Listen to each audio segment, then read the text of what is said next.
Reagan était un conservateur inébranlable. Donc, pour lui, qui venait de ce milieu, c'était plus facile de s'ouvrir à nous et de nous rencontrer à mi-chemin. Quelqu'un d'autre n'aurait peut-être pas pu le faire, et on aurait raté cette chance.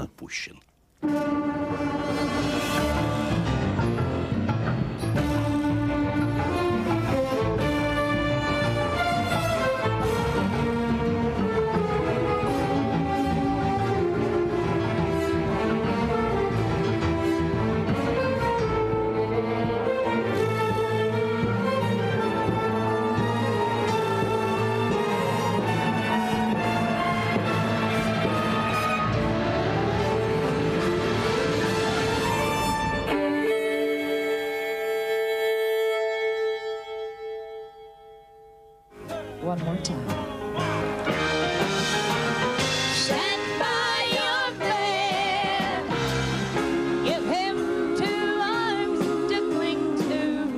Un concert sur la pelouse de la Maison-Blanche pour une ex-vedette de cinéma de Hollywood qui est maintenant président des États-Unis.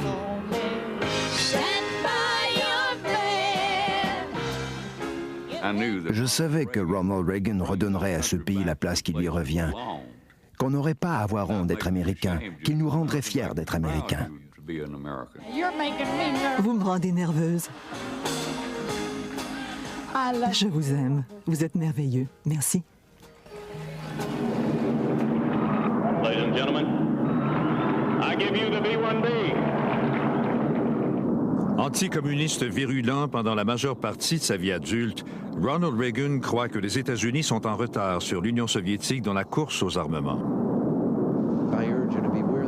Je vous conseille vivement de vous méfier de la tentation de croire à la légère que les deux camps sont également fautifs, d'ignorer les faits de l'histoire et les impulsions agressives d'un empire du mal, de qualifier la course aux armements d'un gigantesque malentendu et du coup de vous laver les mains du vrai et du faux, du bien et du mal. Pendant les premières années de la présidence de Ronald Reagan, la puissance armée de l'Union soviétique semble à son apogée. Je n'ai jamais douté que l'objectif des Soviétiques soit la domination du monde. Leur attitude militaire, leurs actions, leurs initiatives en politique étrangère, leur comportement agressif, tout cela menait à cette seule conclusion.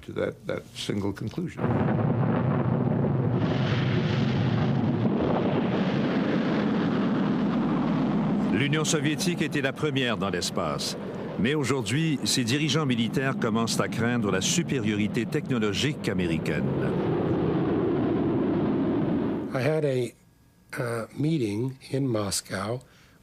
J'ai rencontré le chef d'état-major des forces armées soviétiques, le maréchal Ogarkov, à Moscou. Il a dit, vous savez, la capacité militaire repose maintenant sur l'informatique. Aux États-Unis, des enfants de 3 ans savent utiliser des ordinateurs. Ici, il faut des années pour former des recrues militaires soviétiques à utiliser les ordinateurs parce qu'ils n'en ont jamais utilisé avant. Nous avons peur des ordinateurs. Si nous commençons à déployer les ordinateurs, cela va entraîner une perte de contrôle politique pour le pouvoir soviétique.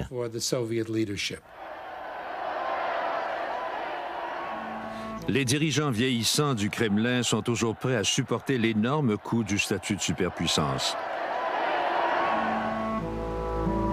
Pour la population de l'Union soviétique, cela se traduit par le rationnement des produits quotidiens.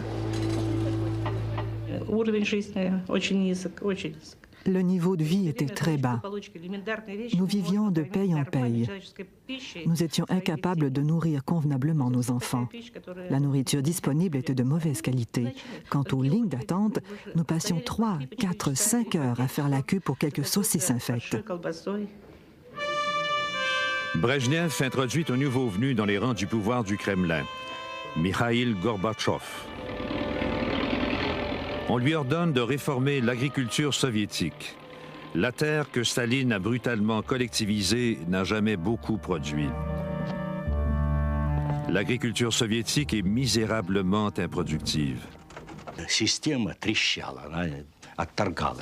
Le système croulait.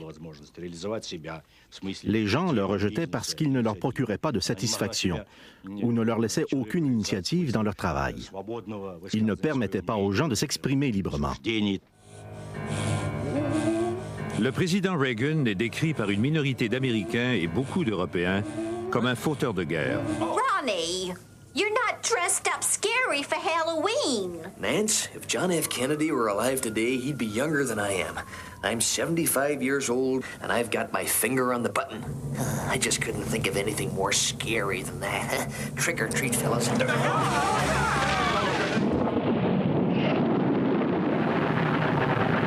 Les États-Unis et l'Union soviétique possèdent déjà des arsenaux nucléaires assez efficaces pour se détruire l'un l'autre. Les deux camps ne cessent de produire des missiles de plus en plus puissants et précis.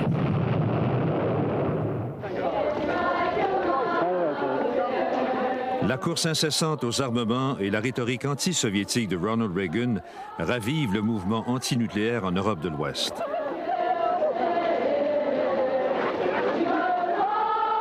Les militants pour la paix sont loin de se douter que leur dégoût pour les armes nucléaires trouve aussi un écho à la Maison-Blanche. J'ai senti clairement dès le début qu'il était extrêmement mal à l'aise. C'est le moins que l'on puisse dire. Et comme j'ai commencé à le comprendre plus tard, il était fondamentalement, moralement, éthiquement opposé au concept de la destruction mutuelle assurée et de la dissuasion telle que nous la connaissons. Les progrès en informatique et la technologie du laser pourraient fournir à Reagan et au monde entier, à ce qu'il croit, une solution au dilemme nucléaire. Le travail progresse sur la mise au point d'un nouveau système de défense révolutionnaire. Et si le monde libre pouvait vivre en sécurité en sachant que cette sécurité ne repose pas sur la menace d'une riposte américaine instantanée pour dissuader une attaque soviétique? Si nous pouvions intercepter et détruire les missiles balistiques stratégiques avant qu'ils nous frappent ou frappent nos alliés? Je sais que c'est une entreprise technique gigantesque qu'on ne pourra peut-être pas accomplir avant la fin du siècle. Je fais appel à la communauté scientifique de notre pays, à ceux qui nous ont donné l'arme nucléaire, afin qu'aujourd'hui, ils mettent leurs grandes compétences au service de l'humanité et de la paix dans le monde, pour nous donner les moyens de rendre ces armes nucléaires impuissantes et obsolètes. Supposez que nous soyons en 1940 et que quelqu'un dise « Nous pouvons prendre un petit atome. Un atome, c'est quelque chose qu'on ne peut voir. Mais quand on fait exploser ce petit atome, on peut détruire une ville entière. L'auriez-vous cru? Auriez-vous dit « Essayons » Franklin Roosevelt a dit oui. Franklin Roosevelt est considéré comme un héros dans l'histoire. Pourquoi? Pour la production d'une arme offensive de destruction massive. De son côté, Ronald Reagan arrive au pouvoir et dit « Hé, nous devrions avoir quelque chose pour stopper cela. »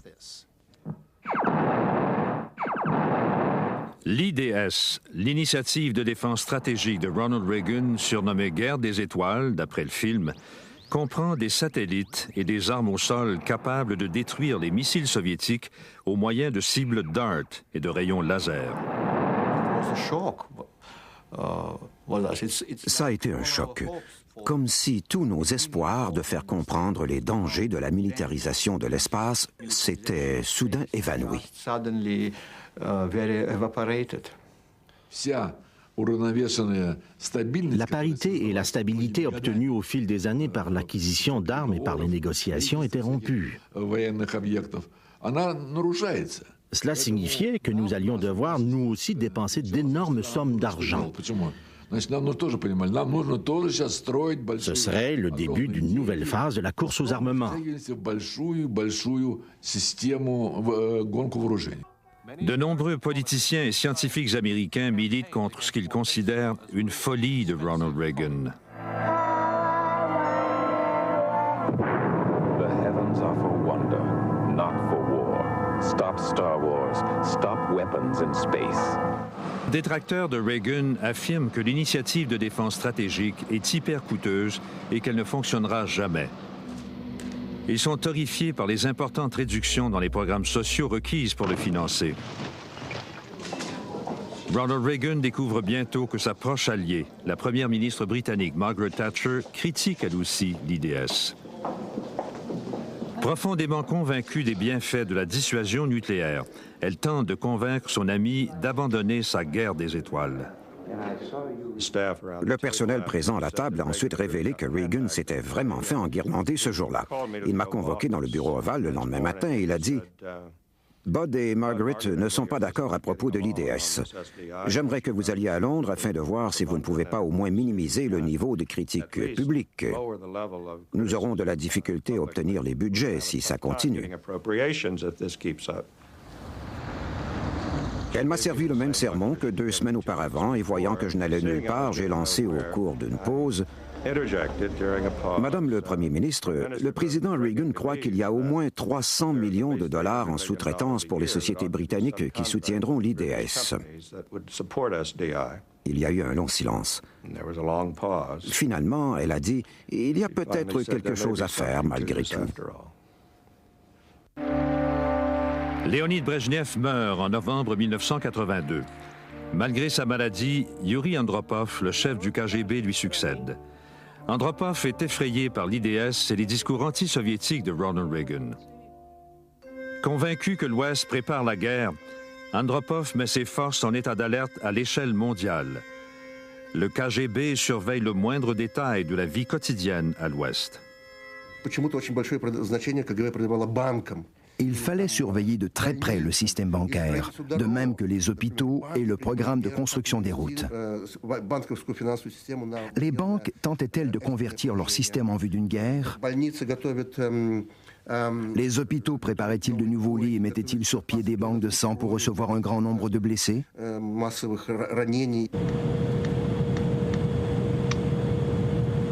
Les Américains augmentent les vols d'espionnage dans des régions sensibles le long des frontières de l'Union soviétique.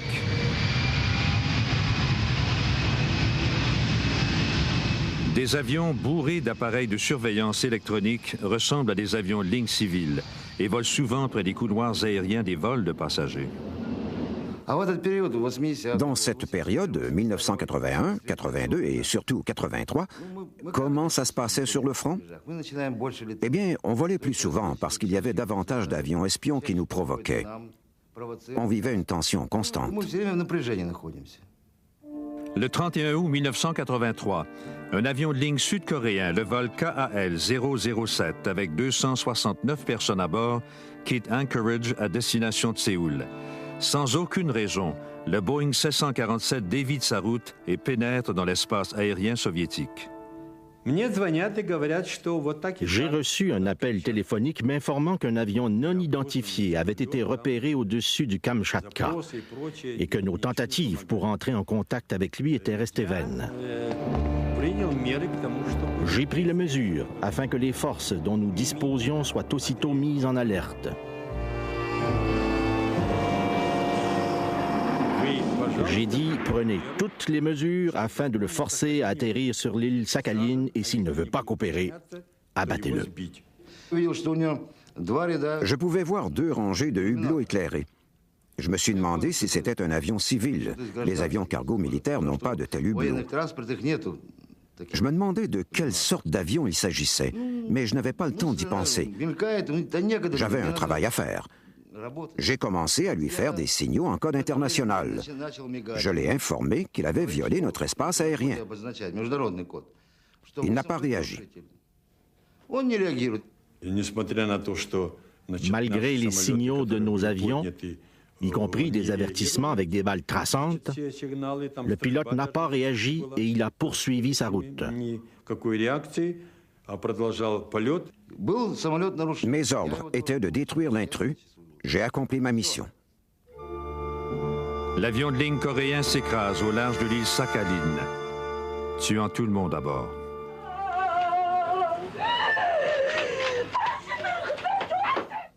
The United States reacts with revulsion to this attack. Loss of life appears to be heavy. We can see no excuse whatsoever for this appalling act. Nous en sommes venus à la conclusion que nous devions simplement être francs et reconnaître qu'un incident malheureux s'était produit. Ça a été une erreur du pilote. Le mauvais temps, une chose en entraîne une autre. Ce n'était pas un geste planifié. Personne n'a voulu cela. Ça a été une erreur tragique. Nous sommes allés voir Kornienko, le sous-ministre des Affaires étrangères, qui était d'accord avec nous. Mais il n'a pas pu convaincre le pouvoir. C'était une question de prestige. Et les militaires n'aiment pas reconnaître leurs erreurs. Une ambiance de crise agite maintenant à la fois l'Est et l'Ouest.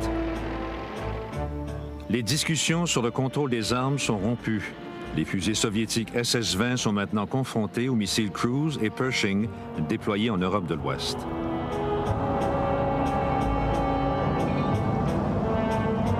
Le pouvoir soviétique est persuadé qu'une attaque nucléaire de l'Ouest est imminente. Un agent britannique infiltré dans le KGB envoie des avertissements à Londres. Quand je l'ai dit aux Britanniques, ils ne pouvaient tout simplement pas croire que le pouvoir soviétique était assez stupide et étroit d'esprit pour croire à quelque chose d'aussi impossible. Je leur ai dit, d'accord, je vous trouverai les documents. Je crois qu'une poignée de gens savaient précisément à quel point ils étaient effrayés.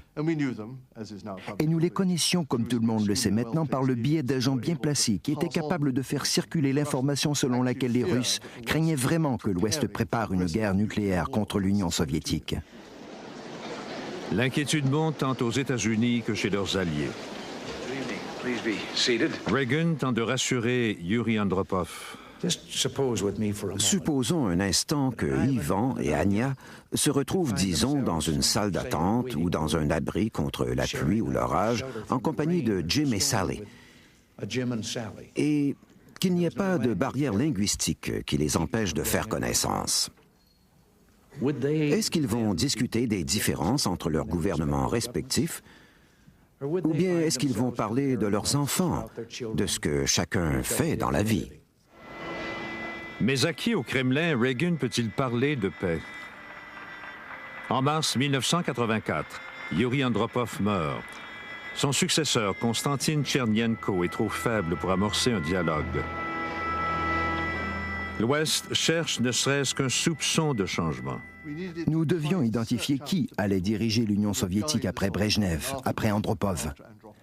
En cherchant, nous avons trouvé 2 ou 3 candidats possibles, tant en fonction de l'âge que de l'expérience.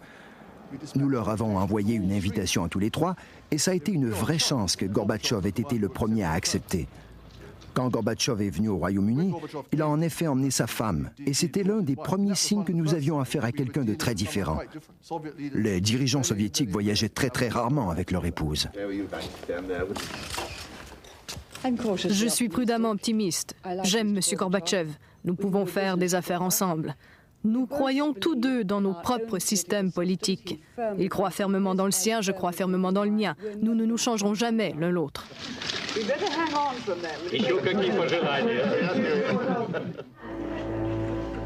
Mars 1985. Konstantin Tchernienko meurt. À ses funérailles, les dirigeants du monde entier présentent leur respect à Mikhaïl Gorbatchev et jaugent cet homme plus jeune qui prend les commandes de l'Union soviétique. George Bush était là. En tant que vice-président, il était le chef de notre délégation. Quand nous sommes sortis de cette réunion, j'ai dit à George, « C'est un dirigeant soviétique très différent de ceux que nous avons vus jusqu'ici. » Les Russes perçoivent la différence eux aussi. Gorbatchev a été accueilli avec beaucoup d'enthousiasme. Tout le monde a applaudi dans notre institut. Nous étions tous heureux qu'une personne aussi énergique et instruite soit le nouveau secrétaire général de notre parti communiste. L'état de l'Union soviétique et de la société soviétique pouvait se résumer en une phrase que les gens utilisaient dans tout le pays. On ne peut plus continuer à vivre comme ça. Cela s'appliquait à tout. L'économie stagnait, il y avait des pénuries et les marchandises étaient de très piètre qualité. Gorbatchev hérite d'une superpuissance malade, d'effritement social, de corruption au sein du Parti communiste et d'alcoolisme.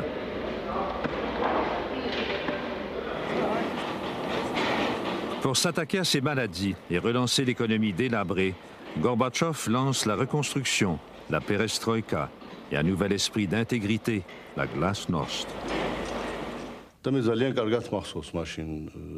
Je me souviens très clairement de ce que Gorbatchev a dit à cette époque. Il a dit, il y a deux voies possibles. Nous pouvons nous serrer la ceinture très très fort et réduire la consommation, ce que les gens ne toléreront pas plus longtemps. Ou tenter de désamorcer la tension internationale et venir à bout des différends entre l'Est et l'Ouest.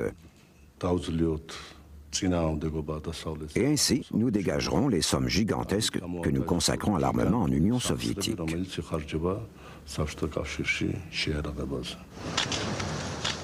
À Washington, Ronald Reagan doit surmonter les objections de sa propre administration avant de rencontrer le nouvel homme du Kremlin. Je crois sincèrement que Ronald Reagan aurait mené le combat de sa vie en politique étrangère, sinon le combat politique de sa vie, d'abord au sein de son propre parti, puis dans tout le pays, s'il avait tenté de se rapprocher de Gorbatchev sans appui. Il a fallu que Margaret Thatcher parle d'abord avec les Gorbatchev, puis qu'elle dise publiquement « c'est un homme avec lequel nous pouvons traiter ». Novembre 1985, à Genève, en Suisse. La scène est prête pour le premier sommet des superpuissances depuis 6 ans. Ronald Reagan a hâte de savoir s'il peut effectivement traiter avec Gorbatchev. J'ai toujours senti que le président Reagan était exactement le genre d'homme que les Russes auraient aimé vraiment en temps normal. Le genre d'Américain qu'ils auraient vraiment aimé. Tout d'abord, c'est une sorte d'icône, vous savez, c'est un cow-boy, et ils aiment ça. En outre, il était très patriote. On avait vraiment l'impression qu'il allait entonner l'hymne national américain chaque fois qu'on le voyait, et ce n'était pas pour la frime, il y croyait vraiment. Et en Union soviétique, même les plus endurcis et les plus cyniques des soviétiques respectaient vraiment le patriotisme. Beaucoup de gens à l'Ouest se demandent si à 74 ans, Ronald Reagan est à la hauteur de Mikhail Gorbatchev qui, lui, a 54 ans. L'adjoint du président est entré et a dit « Monsieur le Président, voulez-vous enfiler votre manteau ?»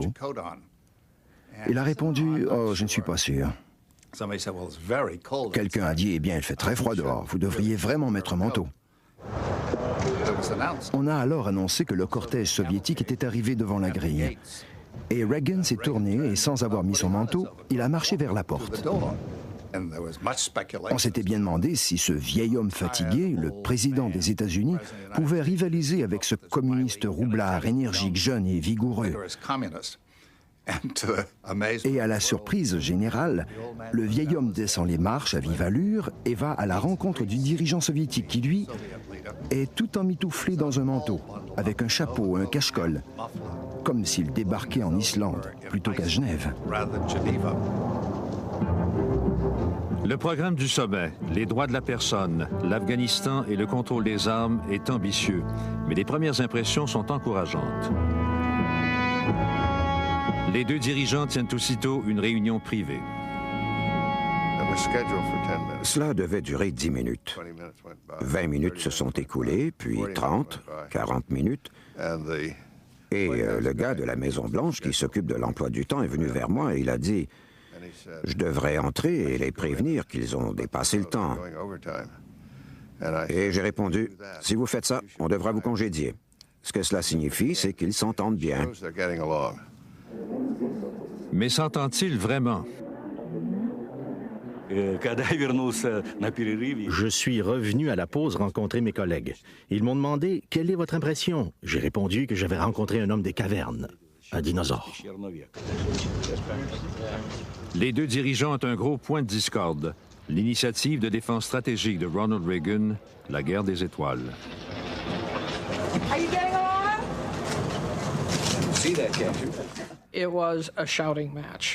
C'était une prise de bec, sans colère, mais plutôt comme deux personnes passionnées par leurs idées, mais diamétralement opposées. Et c'est à cette occasion que le président a dit « Mais vous devez croire que c'est à ce point important pour la sécurité du monde que je vais vous donner la technologie à mesure que nous la développerons. » Et Gorbatchev a ri, il a dit « Monsieur le Président, vous comprendrez sans doute que je ne peux croire cela, puisque vous ne voulez même pas nous fournir la technologie des treilleuses mécaniques. » Mikhaïl Gorbatchev quitte Genève sans être parvenu à un accord sur son objectif principal, mettre un terme à la course aux armements. Mais les États-Unis et l'Union soviétique se parlent de nouveau.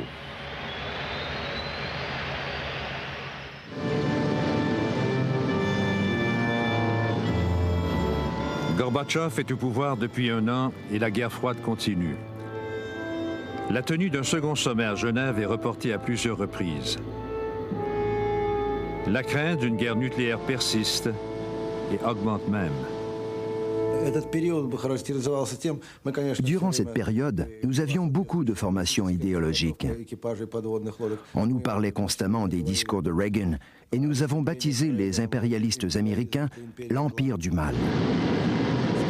Nous avons doublé nos sorties en mer, nous avons maintenu un grand nombre de sous-marins en mer en tout temps, le plus près possible des côtes américaines et britanniques. Et plus nous avons envoyé de sous-marins en mer, plus les Occidentaux en ont fait autant. Cette concentration dangereuse et la proximité des sous-marins nucléaires pouvaient entraîner des conséquences imprévisibles. Un désastre nucléaire se produit effectivement, mais pas entre les deux superpuissances. En avril 1986, une explosion éventre le réacteur numéro 4 à la centrale nucléaire de Tchernobyl, au nord de Kiev, en Ukraine.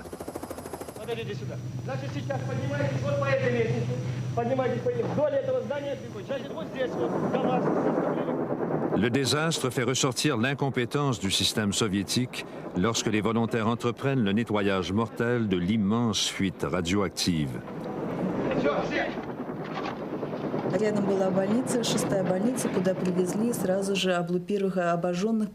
Les pompiers qui ont été brûlés en aidant à éteindre l'incendie ont été amenés à un hôpital près de chez moi. À l'époque, personne ne savait rien des radiations et il y a eu beaucoup de confusion sur leur propagation. Les pompiers sont morts peu de temps après et quand ils ont été enterrés, les gens craignaient que les radiations ne se propagent à l'extérieur de leur tombe.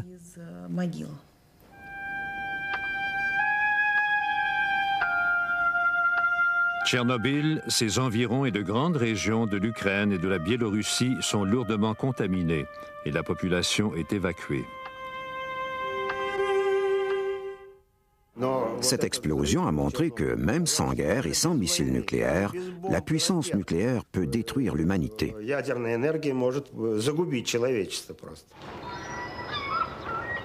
Reykjavik, en Islande. Deuxième sommet Reagan-Gorbatchev. Cette fois, Gorbatchev accepte de réexaminer la toute première proposition sur le contrôle des armes, appelée Option 0.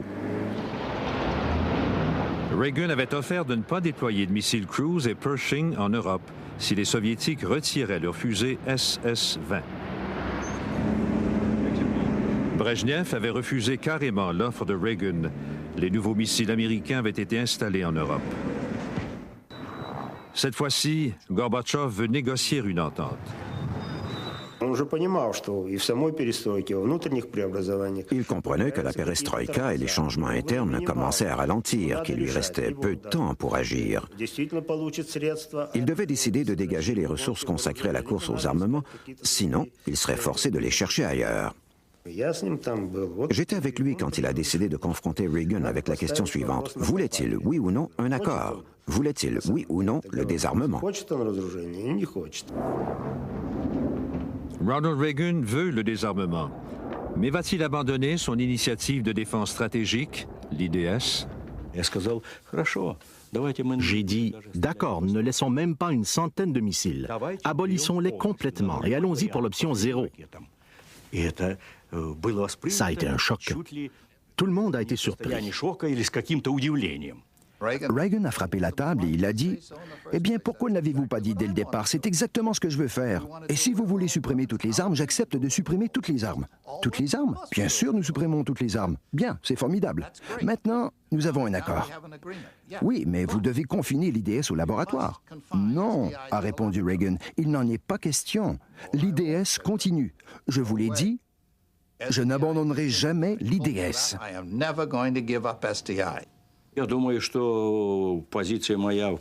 Je crois que mon idée principale n'a pas changé. La course aux armes nucléaires ne devrait jamais être transposée dans l'espace.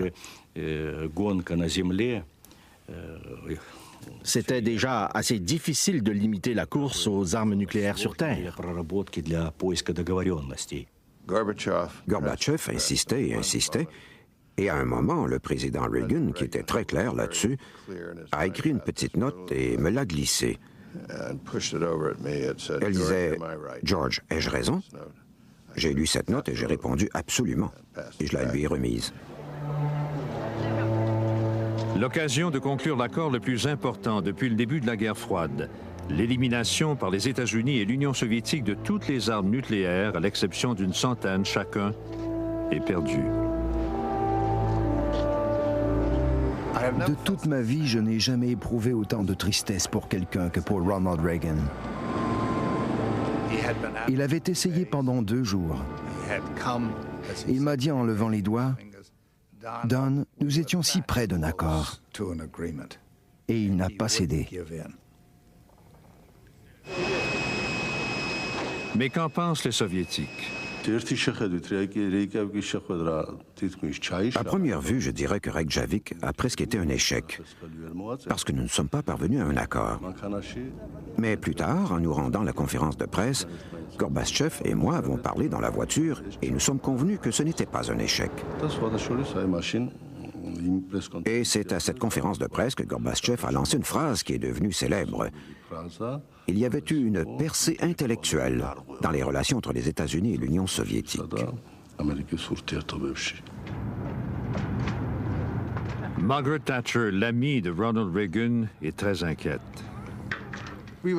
Franchement, nous avons été désagréablement pris par surprise en apprenant que les discussions avaient englobé le concept de l'abolition totale des armes nucléaires.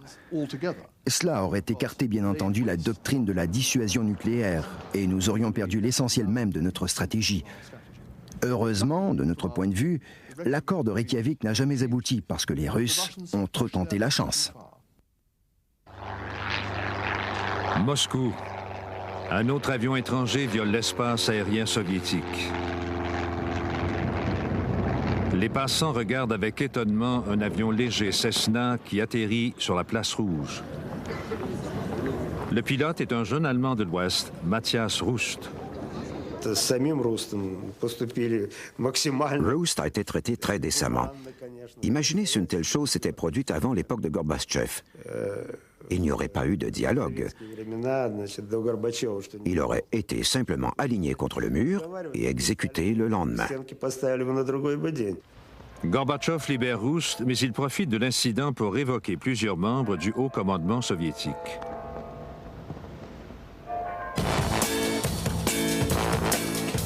Les médias, le télécopieur, l'ordinateur ouvrent l'URSS au monde.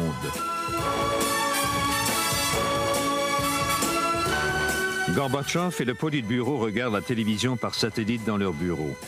Après le boycottage des Jeux olympiques, on regarde les Jeux de la bonne volonté, les Goodwill Games de 1986, des 2 côtés du rideau de fer.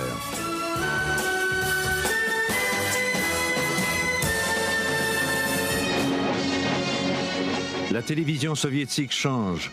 Elle se risque à présenter un débat en direct avec Margaret Thatcher. Ne pensez-vous pas que le concept de la dissuasion nucléaire incite le camp qui y croit à utiliser les armes nucléaires en fin de compte juste pour valider cette menace de temps à autre? Est-ce qu'une politique d'armes conventionnelles, avec ces bombes qui pleuvent, les missiles, les avions, les sous-marins, les torpilles, les tanks, les armes chimiques, Est-ce que cela n'est pas basé sur la possibilité d'une menace? Et nous disons à quiconque oserait nous attaquer, renoncez-y, vous ne pouvez gagner, le résultat serait catastrophique. Je crois que vous dites la même chose. Je dois dire que Margaret Thatcher était l'une des politiciennes avec laquelle il était très important de maintenir le dialogue, parce qu'elle avait une personnalité très forte et c'était une politicienne habile. Malgré nos disputes incessantes lors de chacune de nos réunions, nous respections nos points de vue réciproques. La politique de glasnost de Gorbatchev permet l'explosion de la culture pop.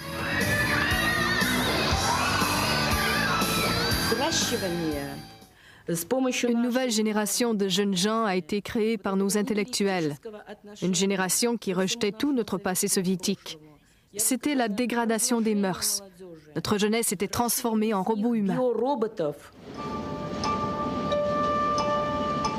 Le peuple soviétique vit un changement marqué.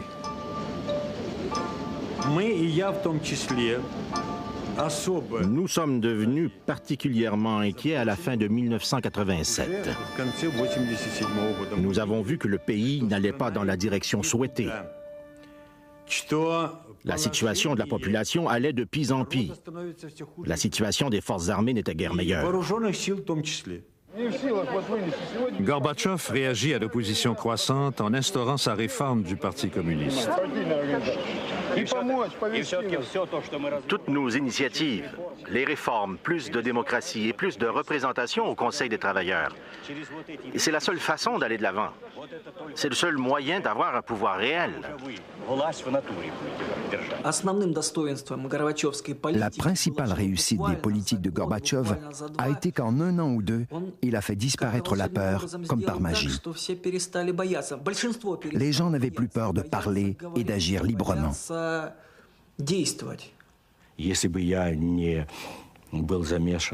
Si je n'avais pas lancé les réformes, si je n'avais pas tenté de laisser les gens respirer librement, si je n'avais pas tenté d'ouvrir la porte à la glasnost et à la démocratie pour faire bouger la société, pour la faire penser et agir, je serais encore probablement aujourd'hui dans mon fauteuil de secrétaire général. J'aurais pu rester là beaucoup plus longtemps puisque je suis encore assez jeune. Washington, Ronald Reagan poursuit sa croisade pour la guerre des étoiles. Le Kremlin croit maintenant qu'elle ne se matérialisera jamais et que par conséquent, elle ne devrait plus être un obstacle à un accord sur la réduction des armes. Gorbatchev, à sa première visite aux États-Unis, est venu signer un traité historique. Sa visite, présentée en direct à la télévision soviétique, rehausse son prestige au pays et à l'étranger. Tout ce que j'avais vu des dirigeants soviétiques, c'était Khrouchtchev qui donnait des coups de soulier sur une table et quelques vieillards dans des uniformes ternes, tous semblables à Mao Tse-Dong. Vous savez, qui n'avaient aucune personnalité et qui ressemblaient tous à des zombies. Et alors arrive Gorbatchev. Il était affable, il rencontrait les gens, il plaisantait et il s'entendait avec les gens de Washington.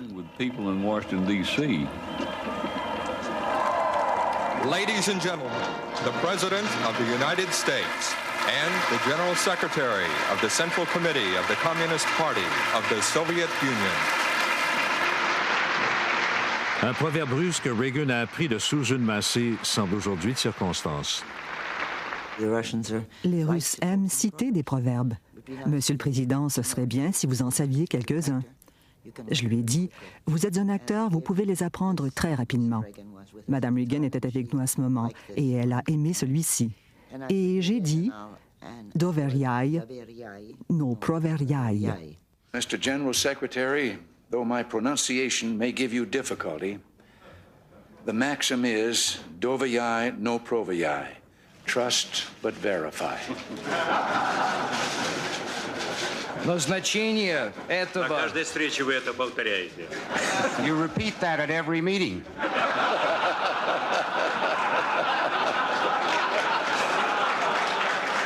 I know of no one else Je ne connais personne d'autre qui ait occupé un poste de pouvoir aux États-Unis à cette époque, qui ait pu progresser comme Reagan l'a fait, d'engager Gorbatchev, d'engager l'Alliance occidentale, de diriger vraiment l'Alliance occidentale et de nous mener tous dans ce qui est devenu, bien sûr, une période très constructive qui a pavé la voie à la fin de la guerre froide.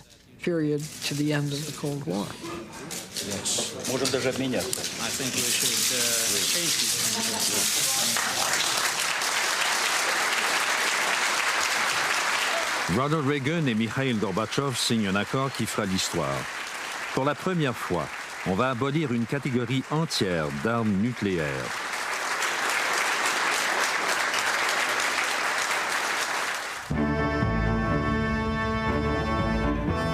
Devant les caméras du monde entier, les Américains détruisent leurs missiles Cruise et Pershing.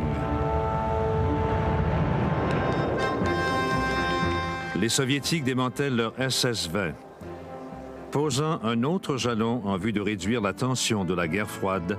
Les équipes d'inspection des deux camps supervisent les destructions.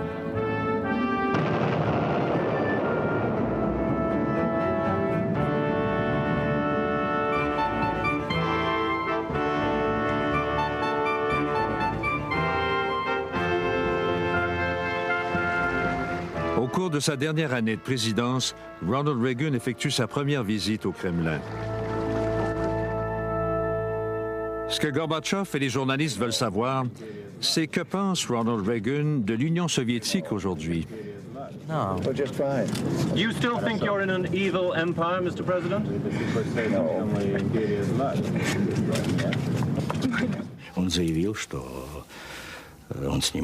Il a dit qu'il voulait se rétracter d'avoir qualifié l'Union soviétique d'empire du mal. Il a trouvé un bon endroit pour l'annoncer, en plein cœur du Kremlin. Cependant, il a dit qu'il le faisait non pas parce qu'il a eu tort de le dire la première fois, mais parce qu'en 1988, l'Union soviétique a beaucoup changé sous la direction de Mikhail Gorbatchev. Elle est devenue un pays différent. Ensemble, les deux dirigeants ont su saisir l'occasion.